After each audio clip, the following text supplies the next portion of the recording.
Very good afternoon. Welcome again to another episode of Friday Drinks. Thank you so much for the support. Last week was great.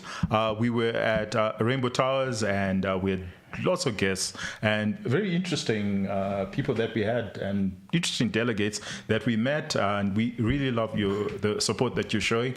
But before we start the show, maybe what you need to do is, and I've been told I need to do this every time we start by the producer, is we actually need you guys to subscribe. We need to get our subscribers to 10,000.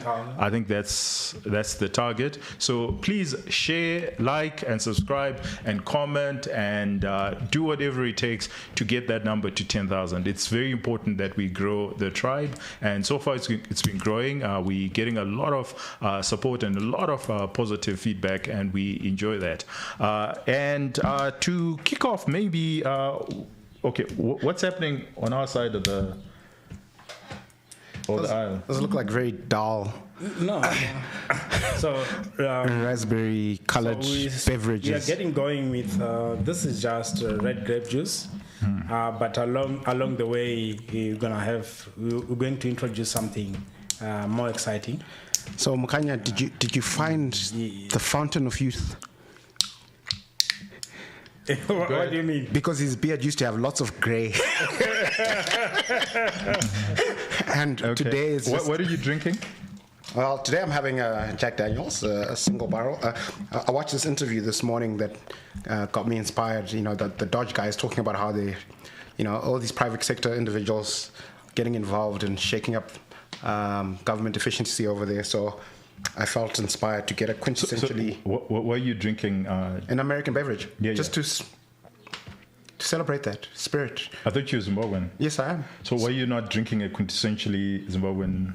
Because what inspired me this morning wasn't anything to do with Zimbabwe. You were inspired to become American? No. My gosh. So explain the logic. No.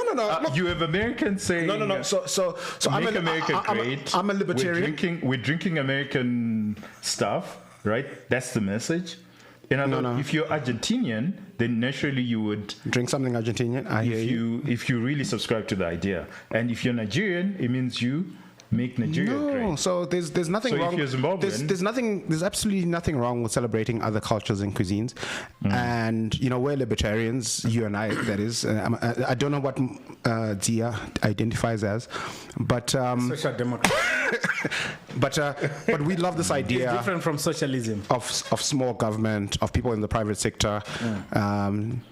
Committing some of their time and energy to government and moving things along. And so I watched this interview. It had about 5, 6, 7 guys who'd achieved great success in the private sector, talking about pressing pause on their private enterprises and working in government to shake things up, bring, drive efficiently. And I think that's an inspiring story that is worth celebrating. And so for this one episode, I'm going to have an American beverage to toast to them. That's all. I don't see the connection. But, okay, you're being we also have look. It's good to get inspired, but it's always then better to then bring it home and say, okay, this inspiration, how should it inform how we do things here? And look, we have got so many business people, entrepreneurs that have really distinguished themselves in this country. The only difference we have with other countries is that we don't celebrate them enough. If anything, we vilify them. We somehow we are just not comfortable with the idea that when someone has done very well, we have to celebrate them and make them our poster boys and girls, as it were. Don't you think that as Zimbabweans we actually do celebrate them? Look, I don't think so. Because we need to separate the state and Zimbabwean as a people. I think that wherever we are, we do celebrate them. As Zimbabweans, we really don't celebrate people that much, eh? Yeah, You don't think that we come across as being petty? You don't as think being petty? You don't think that jealous. we celebrated Strive Masiyiwa, James Manyika? We don't celebrate them as much. As we should. Yes, we should. Look at someone like Strive that you're mentioning. Not like is by far the most successful entrepreneur to come from Zim, but has also done good, not just economically but socially. Like the number of children that have paid fees for, have assisted to go through the education from those from backgrounds that that could not pay for themselves. But we, so maybe government was. So how do you suggest we celebrate that? I've never seen. Okay, I can't say I've never seen, but we would expect to see more posts from some of some of the people that has assisted, like whether it's on social media, on their profile. Do you follow Strive on his Facebook page? I do. And he's got the largest followership in Africa because he's engaging. I think it's more because he's engaging. It's not just engaging; it's because actually, as Zimbabweans and as Africans, we're celebrating him. No, that the government doesn't recognize. Just go on Twitter and see how much we are celebrating this dodgy character, not dodge, but dodge characters. Like because of. I think as Zimbabweans we celebrate, but maybe I'm wrong. Please tell us what you guys think. We need to do more.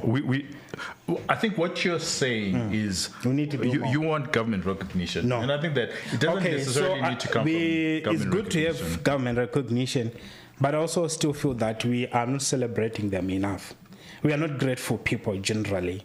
So you'd expect, I don't have the statistics, but I think when you look at the Joshua Nkomo Scholarship, the Higher Life Fund, they've sent through thousands upon thousands. You'd expect that on social media. Some of them are already active on social media. How many times have you seen some post celebrating what this guy has done to you? Mm-hmm. It's not like he's demanding that, but we're just not good at celebrating. That's why the likes of Shumba the year would rather go and celebrate the founding fathers of America. But he doesn't want to celebrate the founding fathers of his country. I think you spend too much time with fellow social democrats, because when I'm with other libertarians like Tinashe, we are constantly cooing about and celebrating our great entrepreneurs, and if anything, one of our biggest gripes is how we have failed to generate another 100 great entrepreneurs like that. Because if we had another 10 or 100 businesses of that scale in this country, we would be, instead of being a $25 billion GDP country, we would easily be $100+ billion GDP country. Have you ever seen my pinned post on X? Okay, what is it all about? Celebrating Strive, I think I remember. Exactly. Yeah. So how come you're not celebrating? No. So I'm not saying the three of us. I'm saying as Zimbabwe. No, but we need to personalize it. He's personalized it. I've personalized it. What have you done? When I get an opportunity, I celebrate them. So every time that I interact with the younger generation, I always point them to the most successful people that we have ever had. So that I may not be posting it on social media is because I'm not as active on social media. I think but in real life, whenever I get an opportunity, I always tell the youngsters and say, you know what, forget about all these guys. Some of them are criminals. These are real role models that you should look up to, including those that have tried to run something and failed. They are still role models for having tried. Especially Mawere, I think that we don't do enough. Yes. To celebrate. That's why I really liked what Mawere actually achieved. There was one episode we did with Gloria. I enjoyed that one thoroughly, where she took us on sort of a memory lane, just giving us some historical context of how entrepreneurship pre-independence sort of contributed even to the struggle, and then post-independence as well. So you'd actually expect to see some sort of roll call, some sort of, every now and then these ladies maybe we just need to do they more have to be celebrated more. Talk about exactly. I think the most significant thing, maybe as Zimbabweans, what we need to remember about Strive Masiyiwa is that as a billionaire, he's punched way above his weight class, because we are just a $20 billion economy, and there's really no reason why we should have a billionaire. But that a billionaire actually came from Zimbabwe means that we've actually punched way above our weight class. If you look at the banking sector right across Africa, some of the more significant banks were actually started in Zim, like black-owned banks. It's only recently that we're starting to find black-owned banks in South Africa. The idea, I find it abhorrent, the idea of BEE. Even when it started, the idea that as black people we can't start our own businesses and we need these handouts from these white businesses. And if you think about it, it was just essentially another barrier to entry for proper entrepreneurs. And I think if we didn't have BEE, and I think the latest costs, it's something like 150 billion rand, the cost of BEE every year. Because then you have to tick all these boxes to get any business from government or from elsewhere. So it's been a huge cost on the South African economy. And if they didn't have that, then the entrepreneurs would have naturally come out. And I think that Zimbabwe really has good entrepreneurs. But I do take your concerns that maybe we need to do enough, as we don't need to wait for government to celebrate our entrepreneurs. We can celebrate our entrepreneurs by ourselves. And I think that it's important that we do so. And we've got tons of them, even those that have failed, or are seen as failures. People like Mutuma Mawere is, in my mind, one of the best entrepreneurs to come out of Zimbabwe. Even when Gloria talks about the pre-colonial entrepreneurs like Anaben Mcheche, those bus entrepreneurs, Patrick Ombai, those we should really have our Hall of Fame of these great entrepreneurs and celebrate them as much as possible. Today, we will get into the weeds around the news that's going around town, the business news, because we haven't been together in studio for about 2 weeks, so we've got a lot to cover. But I thought we start off with some of the issues that our audience have been raising and just need us to chime in on and to talk about things. So the first one is from Tatenda Kajau, and he says, can we tax ourselves to prosperity? Has any country succeeded with that strategy? That question was obviously tongue-in-cheek. There's no... You can't tax yourself into prosperity. That's just not the way things work. If you want to grow tax revenues, you need to grow the economy. That's the only sustainable way of growing state revenue. And I think that we've been running these experiments for some time now. We introduced IMTT a few years ago. It was almost 15%, I think, of government collections at its peak. But obviously, one of the unintended consequences of that is that the formal sector has lost market share to the informal sector. And now IMTT contributes less than 4% to state revenue. So I think, if you look at economic history across the world, higher taxes don't correspond to higher prosperity. If you look at Scandinavia, it's different. They actually developed their economies with very low taxes and became quite rich. And it's only now that they've become kind of these high tax states, welfare states. It works for them because they're already rich. Maybe let's get into the theory and the philosophy and the principle around tax. Is there an optimal level of tax that you think that perhaps Zimbabwe should aim for? Should we even have tax? That's a great question, philosophically. As a small government libertarian, you want to have a government as small as possible, and therefore you want to have as little taxes as possible. It shouldn't be, the way the modern world works is that, and this is true everywhere in the world. I don't think there's an exception. We have these tax laws and these taxes that are quite arbitrary, so whether, a country will decide that its corporate tax rate is going to be 15%, a different country will decide that it's 20%. And it's not actually based on an empirical study of what is the bare minimum that government needs to do, and therefore how much should it collect to fund it, Or what seems to be the case is almost invariably the governments around the world spend more money than they can collect. And we never actually have a conversation about what is the optimum amount of tax, what is the optimum size of government, which is very different from the way the private sector works. Okay, Zia, from a philosophical perspective, because you obviously you call yourself a social democrat, that means that there's a welfare element to your idea of what government should be. The obvious question is, how would you fund that welfare? And could you give us an idea of what the optimum level of taxes should be? We need to strike some balance between using tax as some sort of revenue for government to be able to fund social services,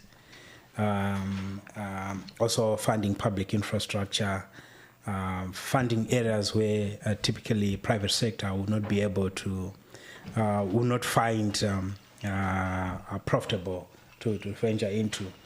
But we also need to appreciate the fact that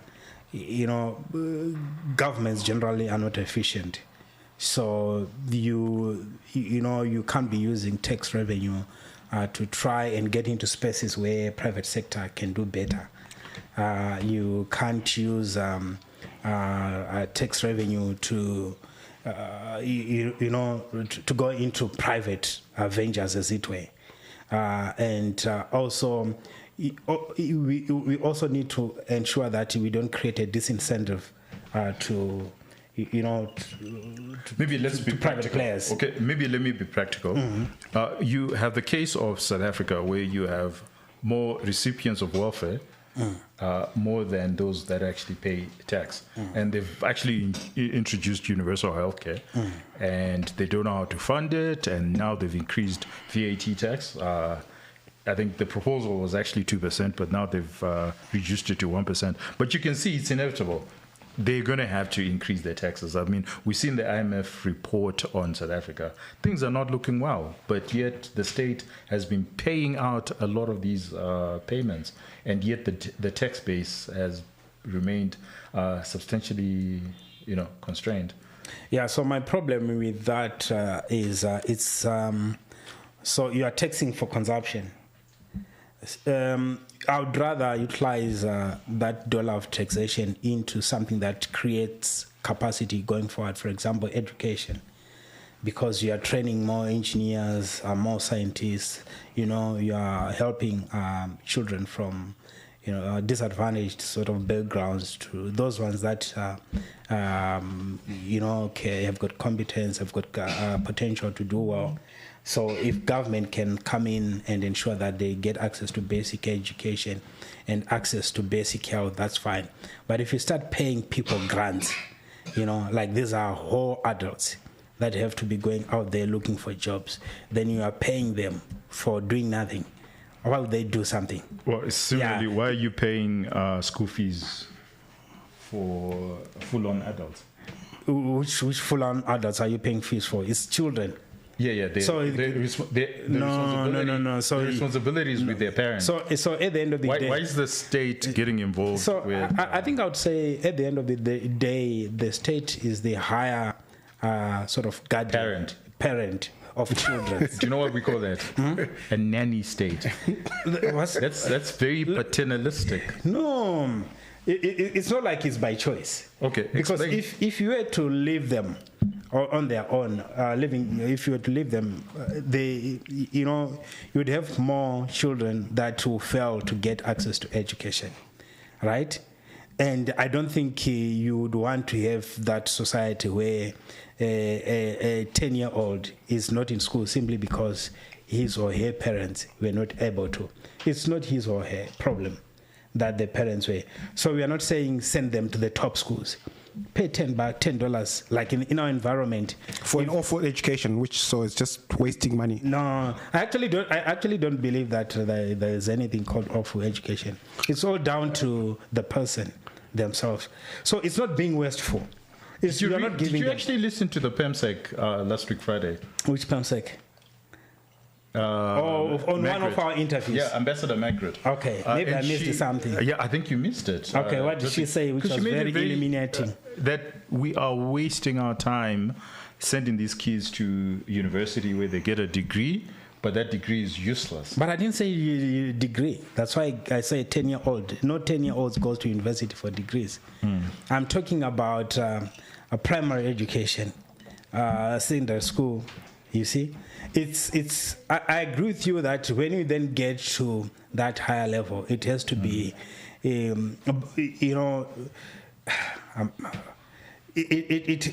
there is a compelling reason why someone has to be assisted to go to higher education, but it can be done, not at all. So I agree with her in terms of what should education in Zimbabwe look like? Should everyone go to university? So you believe in free primary school? Yes, free primary and secondary school. People should actually. Why secondary school? So secondary school, it prepares someone for the work environment. So even after Form 4, someone is able to do some work. So how would you fund it? Taxation, simple. So we are redistributing wealth from the tenacious of this world who are doing very well. But if you want to grow an economy, you need profit. So if you're taxing my profit, it's your profit. So if you make a loss, they don't tax you. So what's your problem? Because the more profit I make, the more savings you have in a country, and the more the country actually grows. Yeah. And if you think about it, if I'm making profit, then I can increase the number of people I actually employ. Oh, but you can't employ them because they're not educated. No. It depends where you are. I want to ask you a philosophical question around the social aspect of your worldview, because I think there's I think it's perfectly reasonable for us to have a generous mindset where we don't want to leave anyone's kids behind, right? So my question is not so much the principle of should we help them or not, right? My question philosophically is who is in the best position to help them, right? Is a local community not in a better place because they actually know these individuals personally and the details of their difficult circumstances? Are they not actually better placed to come together and decide to assist? No, according to him, the government is the most. Why would somebody in an ivory tower who might live hundreds of kilometers or thousands of kilometers away, why would that bureaucrat be the best person to address the welfare of somebody who's disadvantaged but has a community around them in which they live? Are you making a distribution argument? So I'm saying it can be distributed by the community, but the state is the higher authority that has got the power to tax, to be able to collect revenue from every citizen, right? That should be the one that should use its power to be able to distribute that. Has prosperity ever happened through that? With that model? With that model. Do you have real-world examples of that working anyway? Where a small country that has high unemployment, high poverty, decided, no, let's tax the few and let's ensure that all these kids have free primary and secondary education, and that country then grew and became prosperous, extremely prosperous.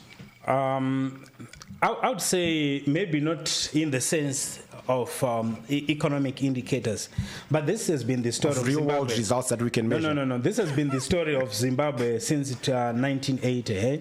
When you pursued a wholesale education policy, where pretty much primary school and secondary school education, it worked. That's why we've got so many people in diaspora. Are we rich? Yeah. Are we rich? Well, but we're not poorer than we were, or we could have been. We are. No, we are not. Of course we are not. What are you talking about? What data are you using, Ranga? No. The country generates $2 billion of diaspora remittances. The GDP, those are the people. Is abject poverty higher in Zimbabwe today than it was in 1980, or is it lower? I would say it's because of the poor economic policies that we have made that are not tied to the fact that we are helping. So the poor economic policy was free primary education. No. That was free good. healthcare. No, that was good. No, this is the problem that South Africa is actually getting into. No, South Africa's problem is paying people for just sitting at home doing nothing, and some of them are they're providing free primary school education. So what's the output? And then how many kids are going through that education? It's healthcare. Free healthcare, and then after that, they then give you. It's basic. I always want you to. Once you start basic education. So the problem is once you start, you don't know where to end. No. But anyway, let's move on forward. This guy's a elitist. What is not? Okay, I'm not going to get there. Yes. What is the market? You're drinking. What is that concoction that you're making that is speaks to how humble and down to earth you are? Oh my God! This is ground ginger and lemon, right? And you need to squeeze the lemon in. Yeah, and some honey. It's not imported, which your mom show no. So okay. So this is what the average Zimbabwean peasant has. Okay. Okay, gentlemen, let's move on forward. So Simukai Tinu asks, what is the market for brokerage firms like in Zim? Is the space for new market players? That's your space that you play in. What are your thoughts? Well, look, we've seen significantly better days. I'm an eternal optimist, so I think there's always space for more players to innovate and figure out how to create new products and build new market segments. I suspect Ranga will have a slightly different view. Well, you just like being known as optimist. It's some trauma or neurosis when you are an eternal optimist. Really? Because the world is not like that. No, I don't think. Well, it means that you're ignoring everything that's ahead of you because you just want to see the world in a particular way. I don't know about that. Think about it. But I'll think about it for sure. Yeah, think about it. What's your view in terms of... and the fact that you even have to tell us. You should just say, this is how I see the world. Don't continuously tell us that, but I'm an optimist and you're a pessimist. So, and then you frame your argument that way. Just tell us, this is how I view things. And then we can deduce whether that's being optimist or pessimist. But anyway, Ranga, tell us what your thoughts on what is the market for brokerage firms like in Zim, and is there space for new players? The potential is huge. So I think you want to look at it as what's the potential of the capital markets. So you look at and what do the capital markets do at the very core? They provide a platform for businesses to raise capital, which capital they use to expand. So we don't have a shortage of businesses that would need capital, which they would use to expand and grow the economy. So it means in terms of the potential for capital markets is huge. But obviously the biggest the biggest hurdle has been the actual capital itself. So it's one thing to have a huge list of candidates who want to raise money. It's a different thing altogether for that money, for you to be able to then close on those transactions. There's just no money, right? So if there's no money, if there's no capital raising, so you can't have initial public offerings. Companies that are already listed, they can't do rights issues because there's no money. So, and also trading activity on the market. So we have seen more and more delistings. So companies are listed companies are beginning to ask questions of whether it makes sense to maintain their listing. The cost of maintaining the listing versus the benefit of having it. The costs over time, they are more and more weighing down on the benefits. But it's really a more macro economic problem as opposed to the micro. What has really worsened it is in the past we would benefit from foreign capital. But we've seen in the last 5 years, the direction of capital has been outward bound. And we have created such a bad reputation as a country that no serious capital market players who have got even a Pan-African focus would look at Zimbabwe twice. But 2009, 2010, 2011, we would do roadshows in South Africa, in London, in some Americas, raising money for Zimbabwe, and capital actually came. But right now, you can't do that. All right, Simkai, that's a roundabout way you're saying no. No, Simkai, I'm giving you some context. So you know what? So the reason why I wouldn't say no. So I don't know how old Simkai is. I don't want to discourage younger, aspiring professionals who might have better ideas than us. So the market is there, the potential is there. If they can solve for this X, which is getting capital onto the market, they'll do very well. Okay, thank you. That's a very optimistic take. I'm delighted. Yeah, okay. So Noel asks, we've witnessed the benefits in increasing remittances. What challenges arise for a country when remittances start to decrease, and in our context? So, first of all, I want you to first answer the question: are remittances always good? Right, and then get into this where what happens when it then decreases. Well, look, I think it's just money coming into the economy. So unless it's the proceeds of crime or terrorism and leads to our country being somehow sanctioned or blacklisted, I think it's a good thing that we get all these remittances.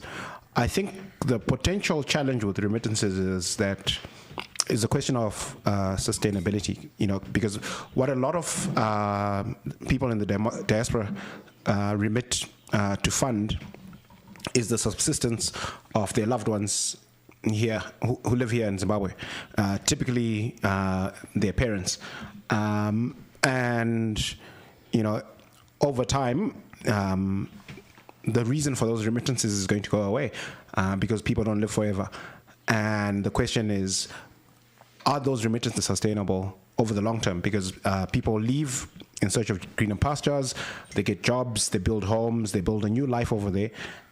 They're compassionate enough to support their family that's still in the country, but over time their roots here don't necessarily grow. And what can happen at some point in the future is that you start seeing steep declines in those remittances, and you have an economy that is set up to function, or that a significant portion of it is actually oiled by those remittances. So I think, if we don't have a plan to create other, to have growth that makes us over the longer term independent of those remittances, we might have a problem. If the narrative continues to be that the economic outlook is bad and anybody who can leaves, eventually the reason to remit money back home is going to go away, and we're going to be in serious trouble. Okay. Thoughts on remittances? So it's not sustainable, as Shumba is saying, because you only remit if you still have got ties to the people. So I think I'm looking at the people who went into diaspora around 2000 or even earlier. If someone had they became a parent immediately after landing, or a year later, the children are now like 20, 22, 23, right? So that generation of people with Zimbabwean heritage, how closely, how do you think they will still have close ties to the country, to a point that beyond the generation of their parents, they'll still be remitting money in the country? Very unlikely. So it means that flows from that group is gonna start to dry down. But obviously hardships in Zimbabwe are getting worse, and every day there are more people who are going into diaspora. So I think that will continue to just feed into that diaspora number. I think I worry about a potential trend that what if people then just decide to have a life there, almost a permanent life there. So if someone has got a mortgage there and they're raising a family, they're doing all these sort of things, it also sort of reduces even their, the attention that they give to, sending money here, unless one has got a parent that they still have to look after. But look, we have really benefited from diaspora remittances, and I would love a situation where remittances come not to sustain basic livelihood, but as investment. I think that's actually the most important thing. Yeah. So the thing about remittances, the nuanced analysis is that remittances are key for a lot of countries, and this idea that people then move on when it doesn't comport well with the data. So you look at the Cuban diasporian, for example, and that has always been increasing. What they send back home has always been increasing. Even now, when it's now second, third generation, people who are crossing the border or left in the 50s and 60s, they're still sending money back home, and you always have new migrants. But I think that the key about remittances, it's like the Dutch disease in economics. You know what the Dutch disease is in economics? It's when suddenly you have a gush of oil money, right? Because oil prices are high, and you discover oil, and your entire industry is now geared towards oil and the value chain around oil. And then one day, oil prices come down and they crash, and then you realize that you no longer have a manufacturing base. And I think that that's the problem. If I were to highlight a problem with remittances already in Zimbabwe, and we're seeing it, is that if we were producing economy, a dollar that's coming in as capital in our economy as FDI would go right through to manufacturing or to production, whereas remittance dollar is going into consumption, and it's really at the retail end of consumption. So people often ask, the number of eating out places, number of retail stores, even in the informal sector. You're seeing a lot of that, right? And the reason is because it's being pumped by remittances, and unfortunately it's consumptive. And to your point, if we want it to be sustainable, then we need to find a way in which we channel remittances into capital, into production, so that it starts producing. Then you also then tie these individuals to the country, because then they actually have ownership of what's actually happening in the country. But it also means that you then start to increase your manufacturing base. And then you go back to the point that you were saying, how do we direct money in terms of brokerages if you can solve for X, and X being capital? So I would say that right now our remittances are good because they're really consumptive. So this economy, I would say remittances have really been pumping this economy purely because it's consumptive. How sustainable is that?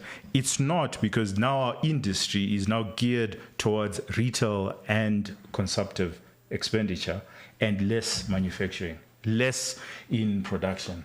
Mining contributes about 9% of our economy, similarly with agriculture, similarly with manufacturing. Manufacturing used to contribute 23, 24% of our economy. And remittances have not helped because it's really at the retail end. So I would love to see remittances come back into Zimbabwe as capital and actually grow the capital base. Okay, let's go to Zozo. And he says, and we can start with you, Zia. He says, if the policies are aligned to, maybe this is actually for Rufaro. If the policies are aligned to your ideologies, how long do you think the economy of Zimbabwe will take to recover to pre-independence levels? I think it can happen. First, articulate what your ideology is in a relatively short space of time. I think within a decade. Because so I'm a free market capitalist, and I think our biggest challenge as a country today is we don't have savings and we don't have capital inflows. And one of the reasons why we don't have capital inflows, even though we have, hundreds of thousands, in fact, millions of hectares of arable land, we have a rich endowment of pretty much every economically important mineral resource known to man. The reason why we're not exploiting our natural resource endowment as aggressively as we should is because the capital simply isn't there. And there's a bunch of reasons why this is the case. So, for example, in agriculture, there's a question of tenure. So if there's an opportunity to build an industrial a farming operation that requires, say, $25 million in capital, you're not going to be able to raise that if you can't answer the tenure question. And then, for other sectors in the economy, like mining or manufacturing or tourism, the reason why it's difficult to attract capital is because we've got this exchange control framework that's a head scratcher for people trying to bring money into the country. So if we were to remove those two impediments to capital flows into Zimbabwe, I think we could literally attract billions of dollars of fresh capital from global financial markets every year.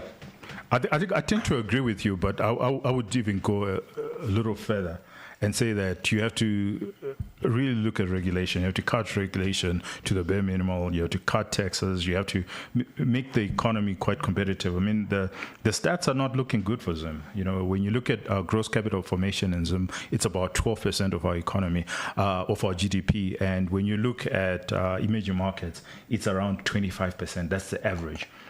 Countries that are growing at 20% or above 10%, it has to be around 45%, like in China. So the critical thing to grow capital is profit. Zimbabwe must be known to be a profitable destination of capital, because once it's a profitable destination of capital, then FDI comes in and even domestic people can actually expand.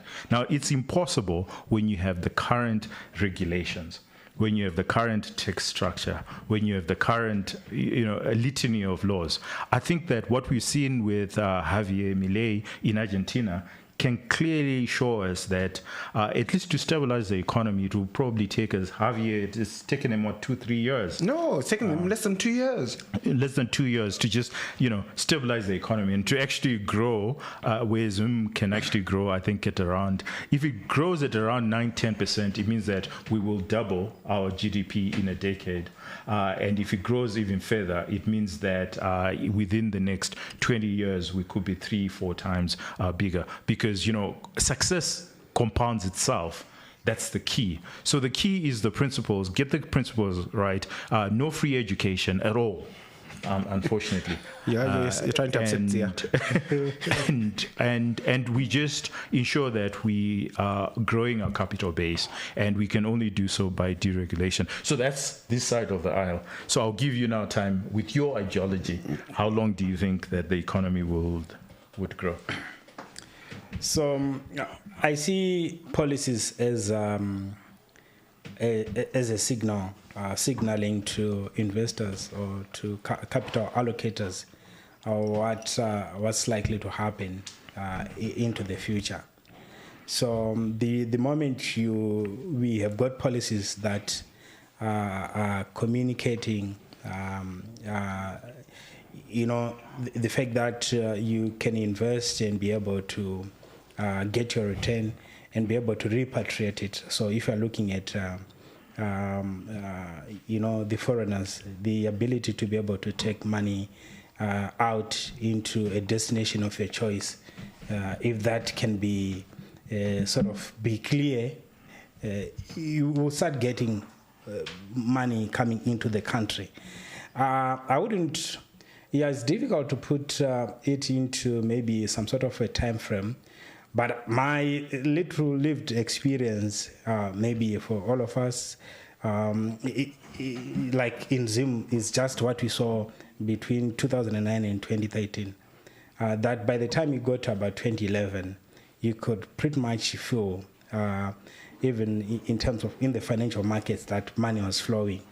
Unlike now, where if you try to do a transaction in Zimbabwe and you want to raise $1 million US for a client, you've got a contact base. You can talk to pretty much everyone. You can't raise 1 million.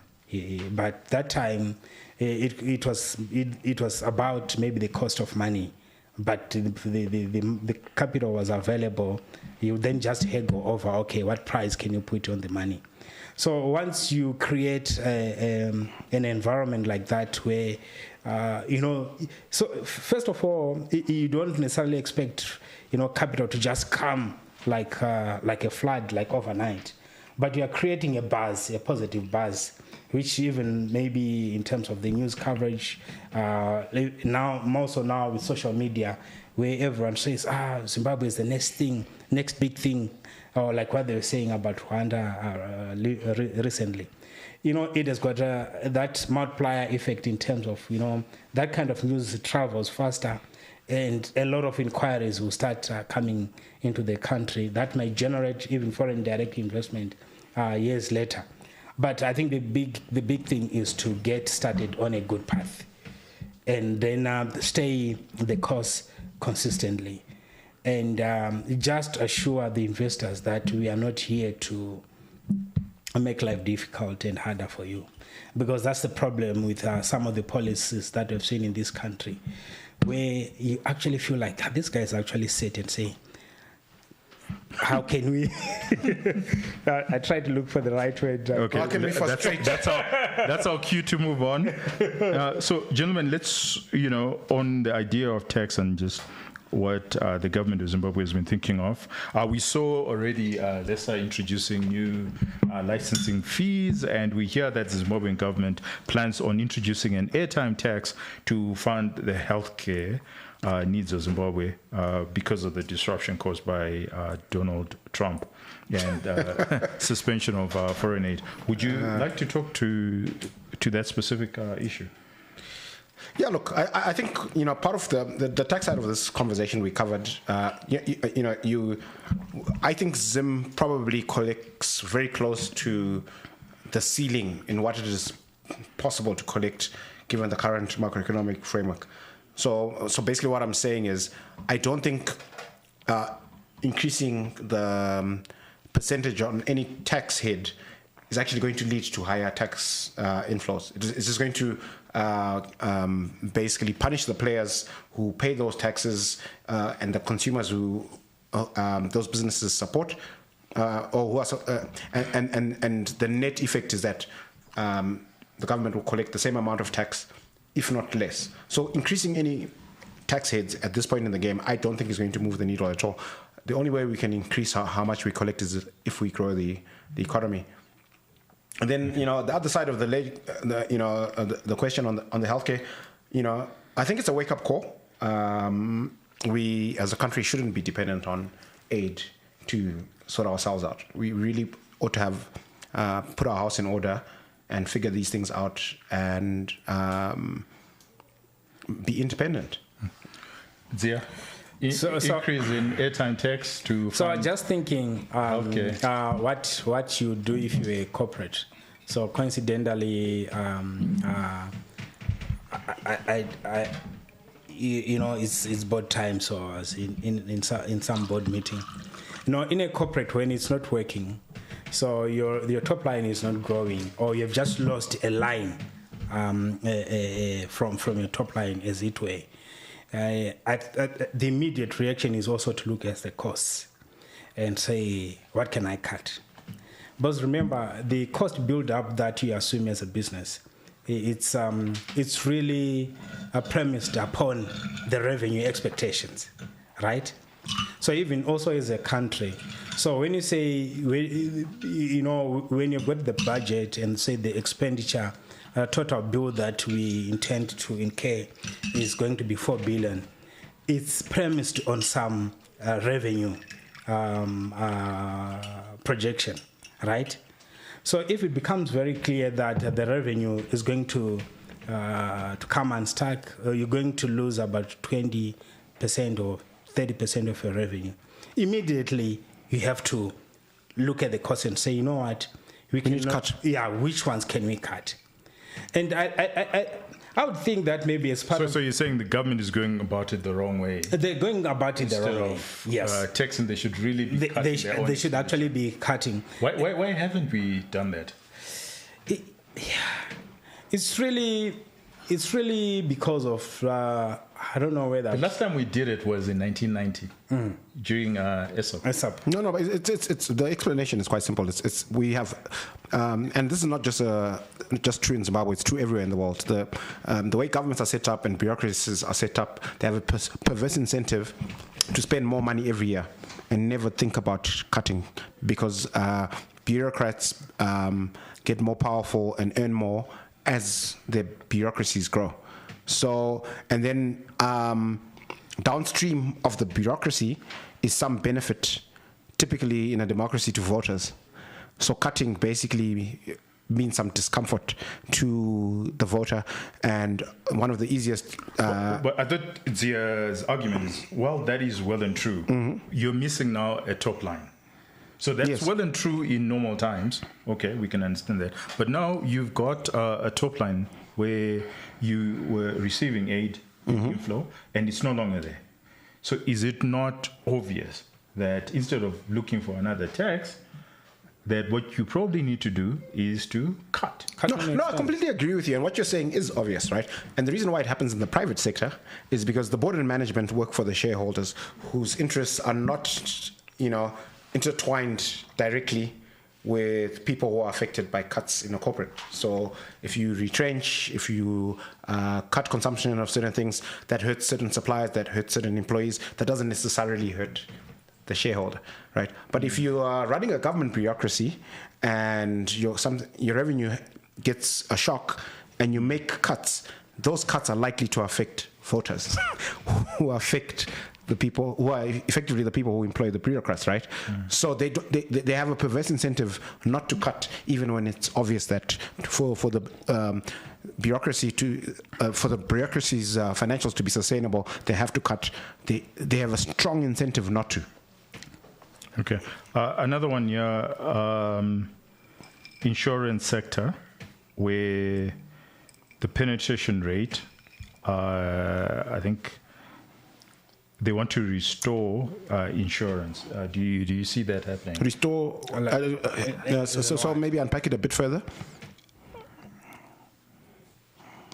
It's saying that the life insurance, the penetration rate has been low, and what they're trying to do is to increase the penetration rate, increase it by about 1.5 to 2%, and government is trying to encourage IPAC members to increase the penetration rate of insurance. Insurance is a hard sell in a hyperinflation environment, hyperinflationary environment. First, in terms of being able to even meet the premiums, because you've got other more pressing issues that you need to really focus on day to day. So if it's say life, before you even think about what will happen to me or to my family when I'm not there, or maybe 20, 30 years down the line, you need to think, where am I going to get my next meal, right? So in an environment where you have got those really basic needs that you are failing to meet, then that becomes a problem. But then you have got the history of 2008, where basically investments were actually wiped out because of whatever was happening in our financial markets, especially around once investments. Twice shy. Yes. So it's I don't see how that is possible. It's not like you can compel people to take insurance products. If anything in that sector, what you tend to see, it's more motor insurance that is actually doing well, simply because you are worried about what happens to my vehicle if I have an accident and I don't have the balance sheet to be able to replace it. But you can't think of long-term investment in an environment where people can't really meet their day-to-day, and just hardly 20 years after a massive value loss in that kind of market. It's very difficult. Yeah, to and convince. the other thing is it's okay. You know, even if we set aside the past trauma, you know, from 2008 and then maybe again in 2016, 2017,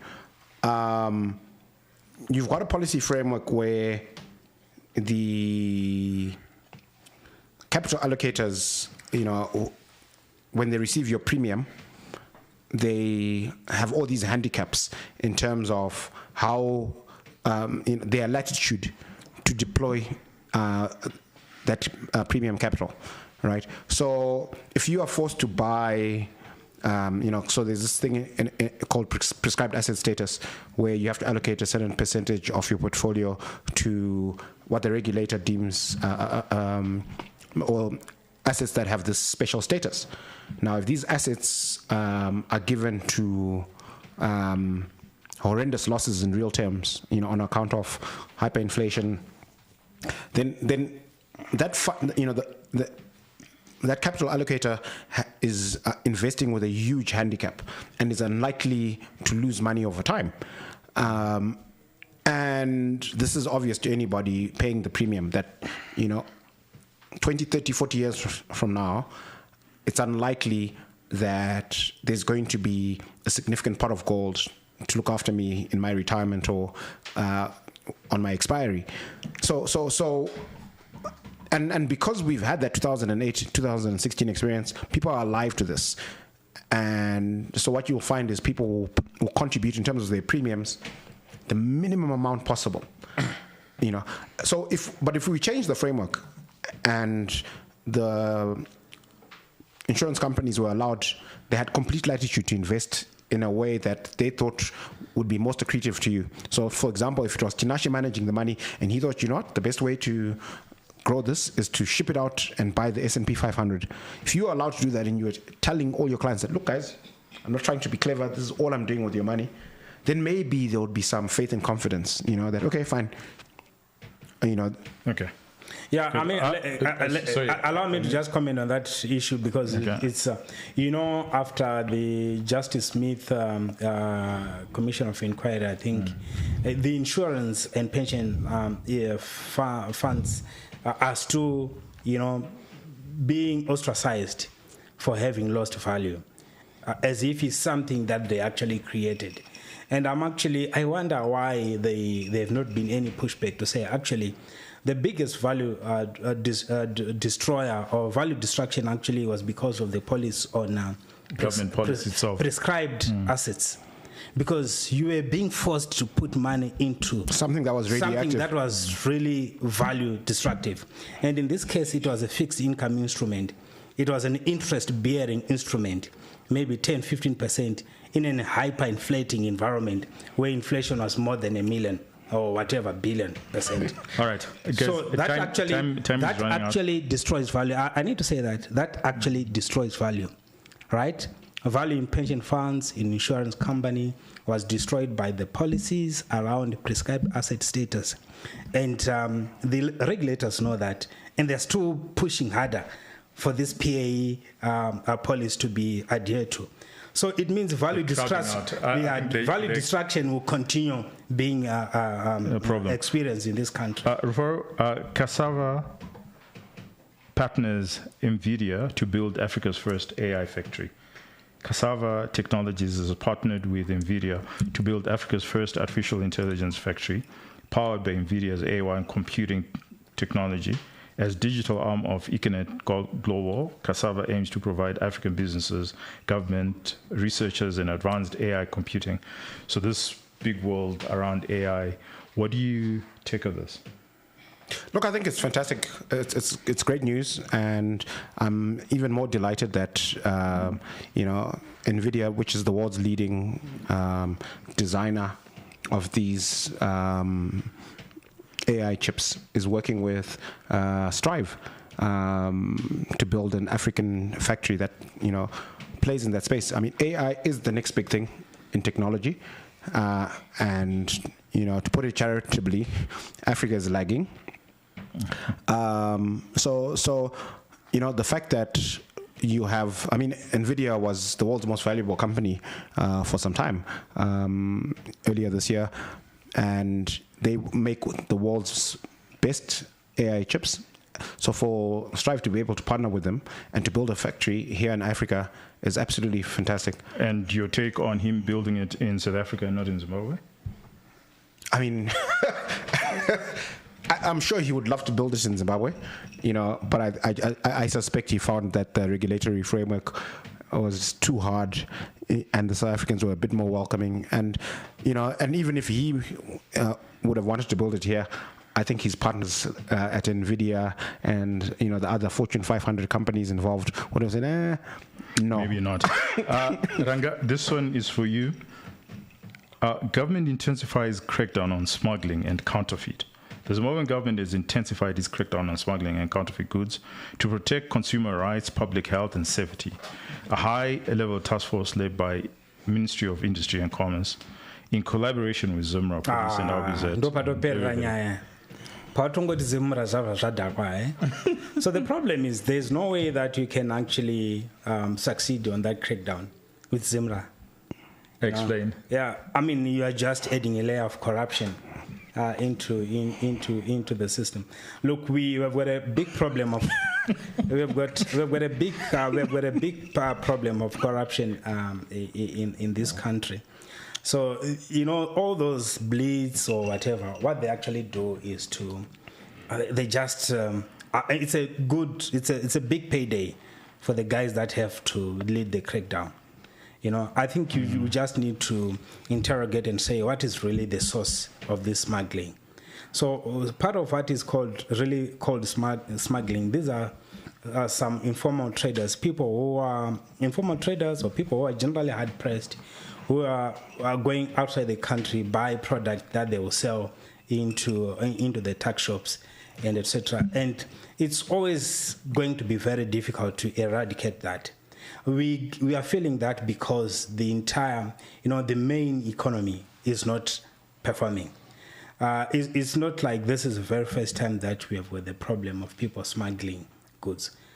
But now we are feeling it because the big retailers, the big manufacturers, they are, because of the big macro problems that we have, things are not really working well. So it's like all this regulation that you're talking about. So at the moment you have got the Zimra people, I can almost tell you that it's only just a tiny little fraction of whatever they're finding the guy that gets its way into the treasury. It doesn't really bring corrective measures. Rufaro, you have the Financial Intelligence Unit as well. Is expanding its operations beyond Harare to strengthen the stability of the ZiG currency and enforce compliance with exchange regulations. And they've been on a recruitment drive, so that's good for job creation. And these are FIU inspectors is underway and plans to establish offices in Bulawayo. Your take on that? Look, firstly, I just want to point out that for the last 3-4 months, ZiG liquidity has been quite tight, and I can say with high conviction that there hasn't been any printing from the central bank, which is commendable, all right?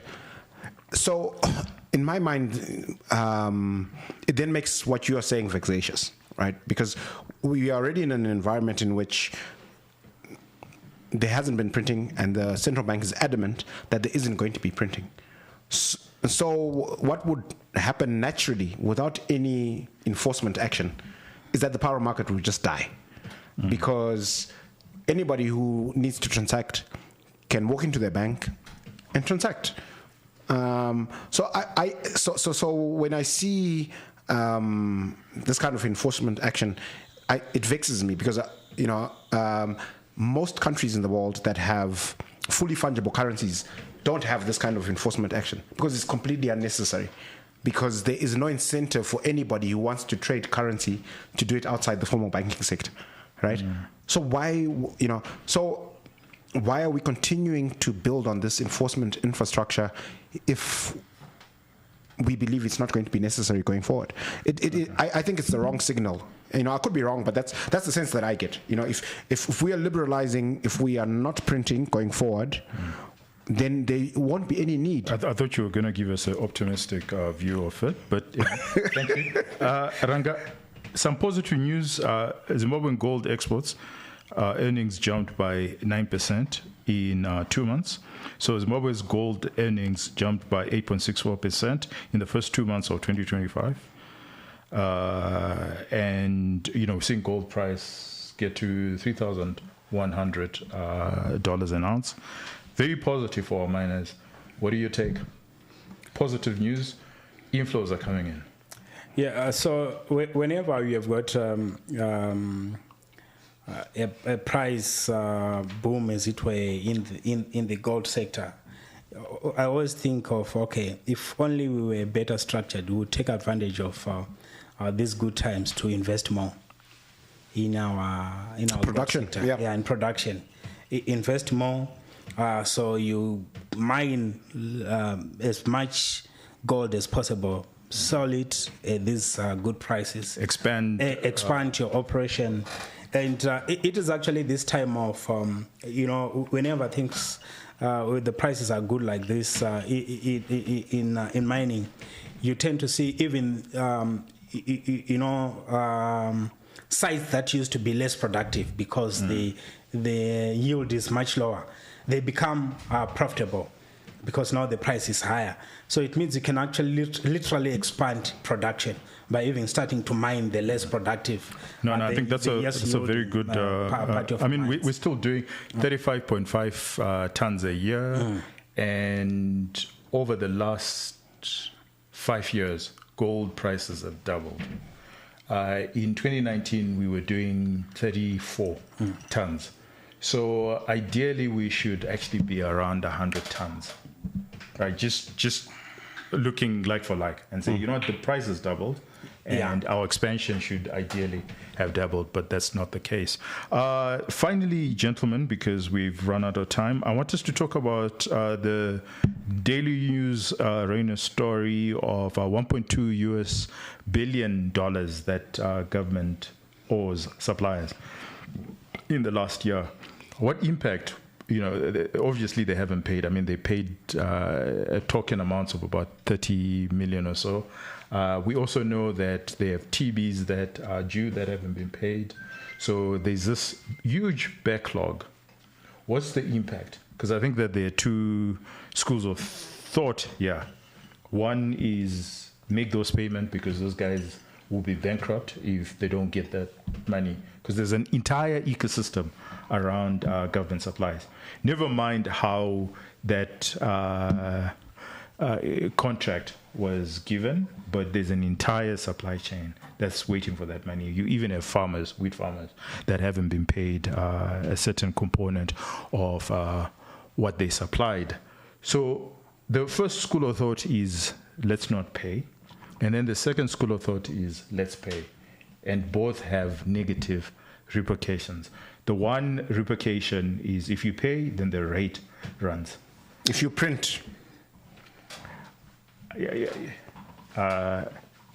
do you think they're going to get the 1.2? Yeah, so that's another discussion. Yeah. That's why, because we've run out of time. We know that it will come out of printing. The 1.2, so if you pay the 1.2, we know that the rate will run. The other thing is if you don't pay, then the companies will die and you have negative growth. Of the two, which one is the lesser evil, so to speak? What would you advise government at this point?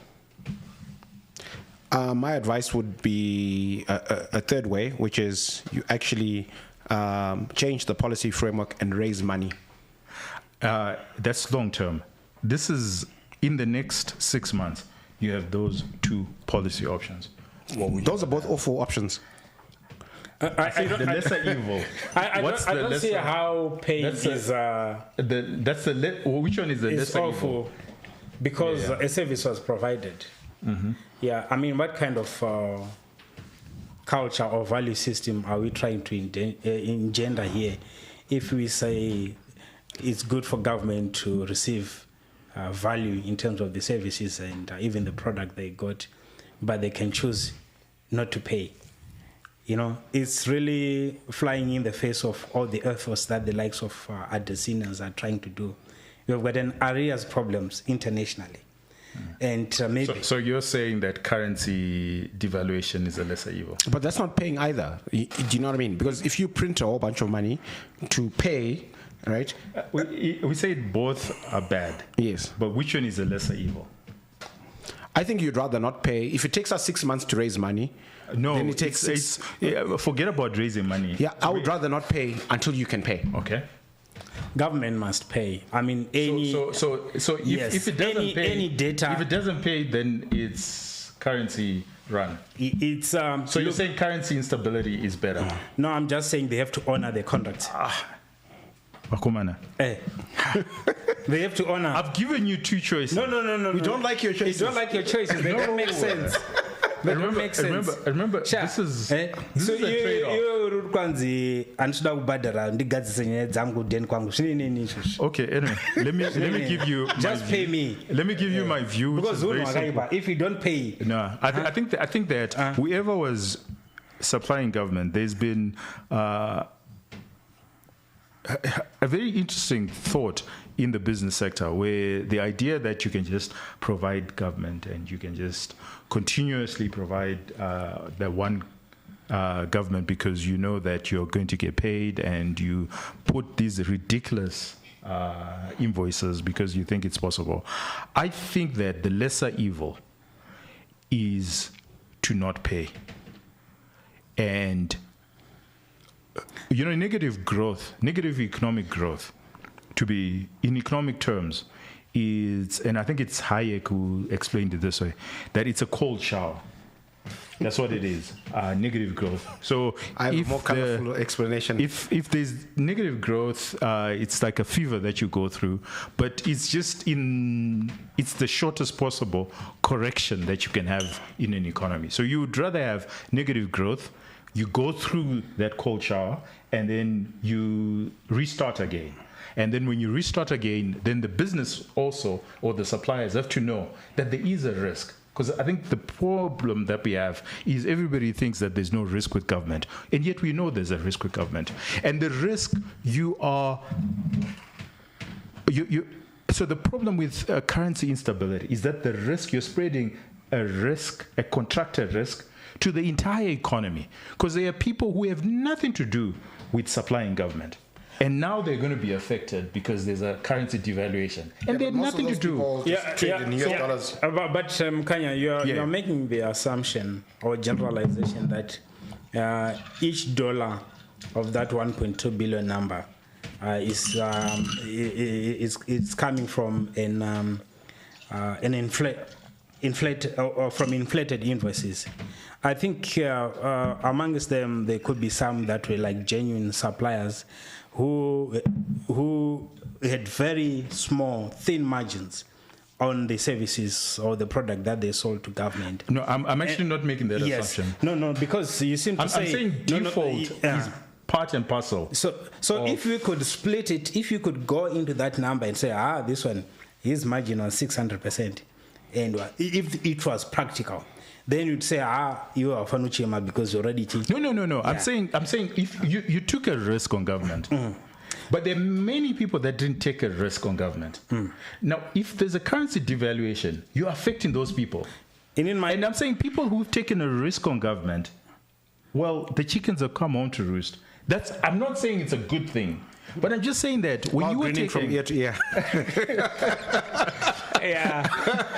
I'm just saying that there's a particular risk that they took, right? So a simple and straightforward one is GMB. GMB goes out there and they give you this ridiculous rate, and they tell you that if you produce your wheat, we will give you $600. But they actually took away your wheat. They took value from you. What I'm saying is the guy who was producing wheat on the promise of 600 and not going on the open market and trading it at 300 was taking a particular risk. It had nothing to do with the retailer who was going about his business. Now, if there's a currency devaluation, you're now affecting the retailer who had nothing to do with what government was getting itself into. So I would say... But we will be incentivizing bad behavior by government. that it can just, incur costs and then decides not to pay. So if they go by the way of paying and then it causes macroeconomic problems, then it's government paying for its sins, in a way. So, government, but you have nothing to do with government supplies. A devaluation affects you. Whereas the guy who supplied government, he did so out of his own volition. He knew the risk that he was taking. And if he is not paid, yes, second round, he has to think twice. That whenever government promises to pay 600, actually, that's actually not true. They won't pay that 600. So I need to adjust going forward. But he's the only one who's affected. Whereas a currency devaluation affects us all. So my take is... So I'm going to push back and say, if we have a government that has a reputation for not paying its bills, it affects all of us. It does, in a big way. And that's not good. In fact, we are already... How does it affect us all? A devaluation affects us all. If a wheat farmer now knows that next season, no matter how much government promises me, I am not going to sell to GMB. I'm going to sell in the open market. That's between him and the wheat farmer. That's between government and the wheat farmer. It doesn't affect me at all. But a devaluation. So you think you can live in a country in which the government has no credit rating? Everybody wants to see cash up front before they deal with them, and some people have, and a significant portion of the market has decided, actually, I'm not going to deal with this institution, and you think your life will be dandy if you live in such a country? I'm actually saying that's the one way of ensuring that government is actually prim and proper. Because certainly what GMB will do is next season, they're not going to promise $600. They're going to say, I have your $600. So bring your product and I give you, or I will even prepay.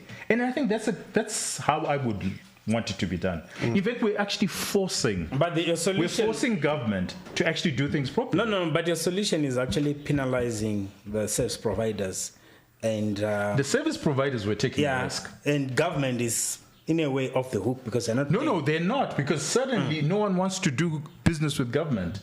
No one wants to do business with government. And can a government function inside the dispensation? I think they have to pay. A good thing. Do you know why they have to pay? They have to pay. They create that current devaluation or hyperinflation mess, and it's their headache. They do that headache. Devaluation, like I said, devaluation. There's a guy, there's a wheat farmer who at the beginning of the season had two places to put his wheat. You could take his wheat to GMB, or you could take his wheat to the open market. The open market said, you know what, we'll give you $300. Why would the rationale being sell for $300 when there's a market for $600? Because government, they knew. Some guys, some wheat farmers said, you know what, government can promise $600, but these guys are never going to pay, or they're going to default. So I'm far better off going to $300. And they made that decision, and they made the correct decision. Now, if there's a devaluation, they're now being affected unnecessarily. So I'm sorry to say, I think that what government should do, and I support them 100% because it actually will force them to be disciplined going forward, that you don't just overpromise. Defaults happen all the time, and we live with defaults. And the pain of the default is then government has to correct it going forward. But I think that the problem with the devaluation is it affects everybody in the economy, and it affects people who have nothing to do with supplying government and supplying government tenders. Nothing to do with that. That's my story, and I'm sticking to it. Okay, anyway, let's hear. It's an ongoing debate. Let's hear what you guys actually think. There's no correct answer. Let me make that very, very clear. And these are both evils. The question is, which one is a better evil? We've given our take on it. And we wait to hear from you. So otherwise, guys, just remember to like, to subscribe, and to share, and have yourself a wonderful evening. Cheerio. Cheers.